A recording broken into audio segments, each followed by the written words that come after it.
సిక్కింలో కొండ చర్యలు విరిగిపడి 7గురు మృతి చెందారు. నామ్చి జిల్లాలో నిర్మాణంలో ఉన్న సమర్దుంగ్ మామరంగ్ టన్నెల్ బయట కొండ చర్యలు విరిగిపడ్డాయి. దీంతో సుమారు 27 మంది కార్మికులు లోపలిచ్చారు. వారిని బయటకు తీసేందుకు సహాయక చర్యలు కొనసాగుతున్నాయి. అయితే ఈ ఘటనలో ఇప్పటి వరకు 7గురు కార్మికులు మృతి చెందినట్టు ప్రకటించారు.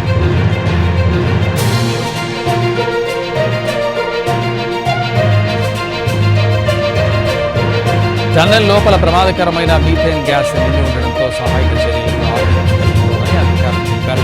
కొండ చర్యలు విరిగిపడడంతో భూమి రాళ్ల పొరలు జరిగి ఈ గ్యాస్ విడుదలైనట్టు భావిస్తున్నారు. గ్యాస్ ప్రభావం వల్ల సహాయక చర్యల్లో పాల్గొంటున్న రెస్క్యూ సిబ్బందికి తల తిరగడం, మరికొందరు స్పృహ తప్పిపోవడం వంటి ఆరోగ్య సమస్యలు తలెత్తాయి. దీనికి తోడు టన్నెల్ మార్గం చాలా ఇరుకుగా ఉండడం, చీకటిగా ఉండడం కూడా రెస్క్యూ టీంకు తీవ్ర అడ్డంకిగా మారింది.